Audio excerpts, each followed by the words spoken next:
Hi, I'm here in a Duel vlog to tell you about how DNYCS Worlds went for me. It's not completely finished yet, but I can tell you how it went for me.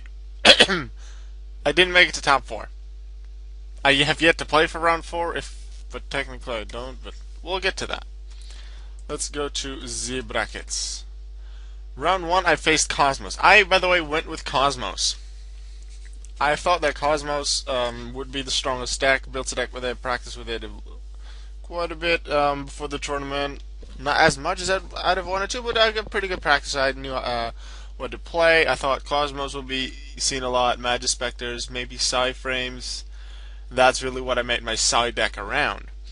First opponent, Cosmos, had Burning Abyss. I didn't really have a side against Burning Abyss, like maybe Debunk, but that's about it.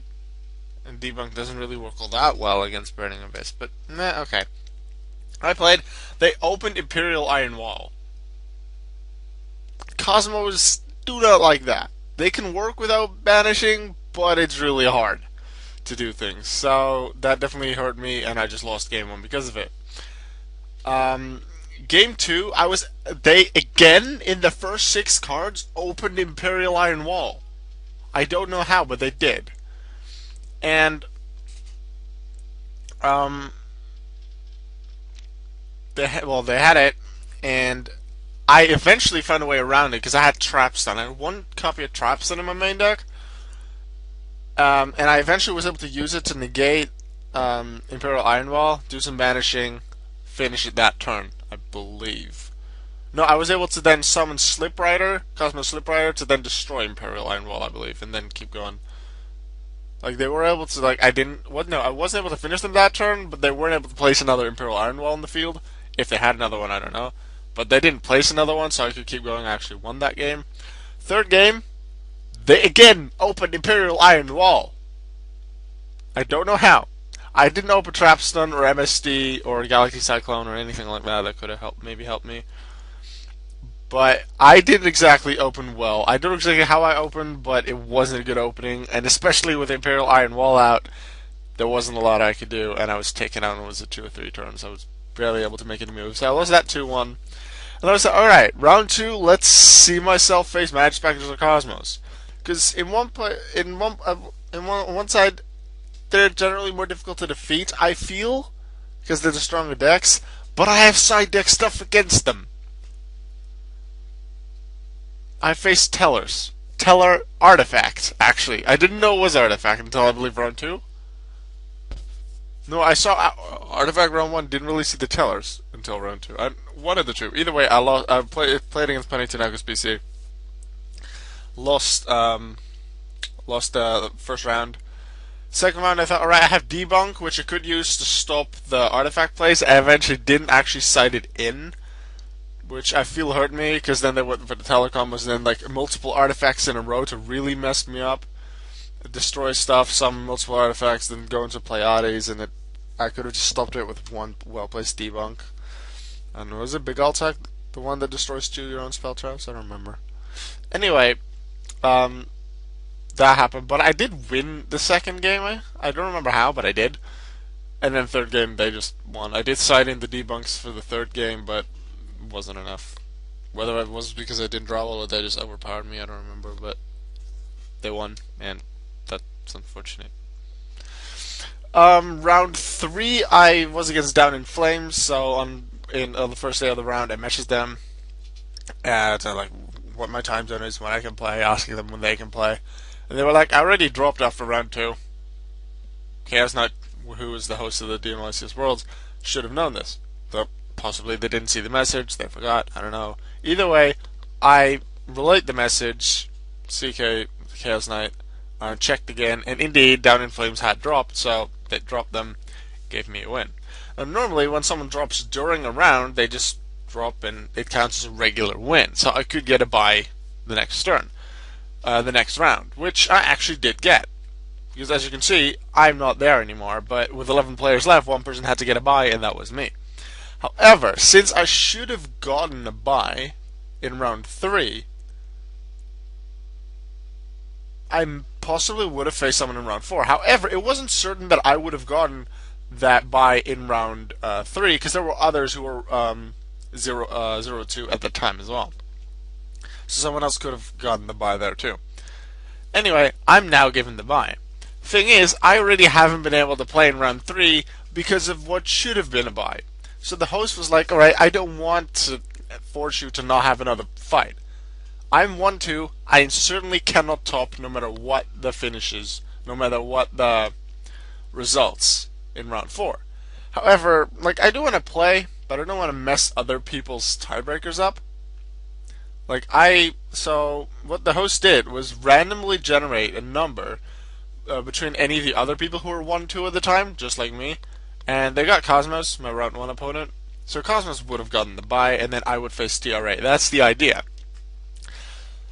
However, I don't want to be in the way of TRA. TRA's 2-1 is one of the 2-1 people that actually has to face a 1-2, just because there's an odd number of people who are 2-1 at the moment. But I don't want to be in the way of TRA's tiebreaker points. Sure, Cosmos and my tiebreaker points won't be very different. However, would they tie with someone, let's say on 4-4, and it would be important for topping, or be for deciding the order in top cut, the second tiebreakers will come into play, which are how well the opponents of your opponents did. And I'm going to see Cosmos, has got amateur, actually got chess bras. So if TRA wins against Cosmos, their second tiebreaker would be pretty good, because no, TRA didn't play chess bros, that was Cosmos. No, it is, yeah, because Cosmos played against chess bros. So the second tiebreaker would have TRA against chess bros. No, not TRA against chess bros, but chess bros would then give a lot of points. And chess bros actually went undefeated. Won round 1, 2, 3, but we already know, even though it's not in challenge yet, they won round 4 as well. So that would give a good amount of points for the second tiebreaker. So in that sense, TRA would want Cosmos as their opponent. So I didn't really think that far yet, but I thought if it could help with their tiebreakers, I don't want to face TRA. And I suppose I could just play them for the tournament now, but I know I can't top. It's like a wanna drop I want to play. But since I got the bye, I'm like, I don't mind getting the bye. This didn't really feel like a bye, although, well, I kind of did because I never played. But I don't want to be in the way of TRA's chances of topping. Would I face them? I will do my best to win. So in that sense, try to not make them top, even though that's not my direct idea of what I want to do. But if I would be the opponent, then I face Ultraplant. Ultraplant, I believe, is one of the people who's 2-1 at the moment. But Cosmos went against Amateur, who's also 2-1, and they face against each other. So who would give the most points isn't sure yet. It's one or the other. I faced Down in Flames, who dropped after losing twice, so that's not going to really give them a lot of points.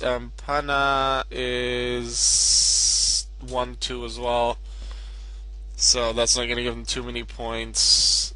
And there's Cosmos themselves, who is also 1-2. So just for the sake of the second tiebreaker, TRA facing Cosmos would be more preferable for him. And since this is what the system randomly generated, I don't want to go away from it. I can see the point why CK, the organizer, would want me to play, because I already sort of had a bye. But if Cosmos and TRA can play, I'm fine with allowing it. Because if for second tiebreaker, it can be important. So would I be able to take the bye and TRA does face Cosmos? I will be 2-2. Although I technically will never have won the 2 games. So let's say I'm 11th now, because 3 people dropped. I'll be, let's say 8th. No, not 8th, because 2 of these will. Well, 1 or 2 of these will win. Let's say one of them does. Then I'll likely be 9th if 2 of them do 10th, which is still pretty good. 10th out of everyone at the end. The fact that I'm already qualified for DNYCS Worlds, I was among the best 18 in the tournament scene, which is great. But There were 14 that actually started. I'm now 11th. I never really legitimately won a match. That's the thing. And last year in Worlds, I didn't really know what to expect. I believe Necros just came out, and Yosenju and Richard Weiss. I didn't know what to expect. I didn't know what decks would be good.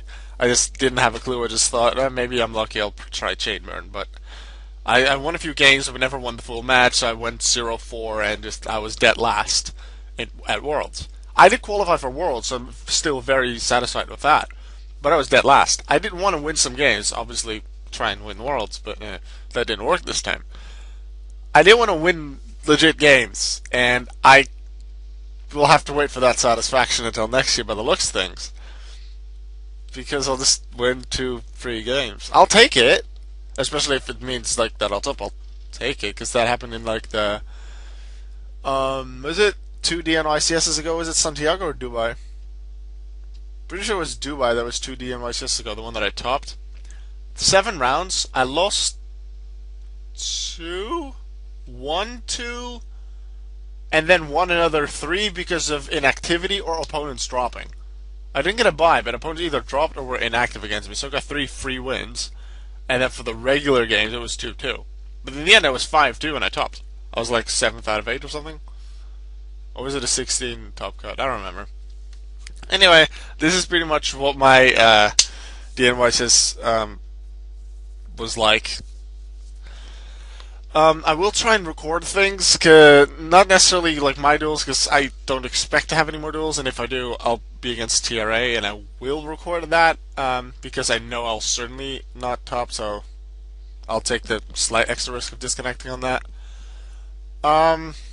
I will try to record other matches, especially in Top Cut, because I am one of the recorders for the DNYCS scene. Cosmos actually being the other one, I believe. So, and we haven't really gotten any recordings done because either people already played when we weren't on, or the schedules didn't work together. So I'm gonna more actively than before, because before I was just had to focus on my own matches as well. More actively than before, I'm gonna ask when other people are playing and to tell them please message me so I can record them.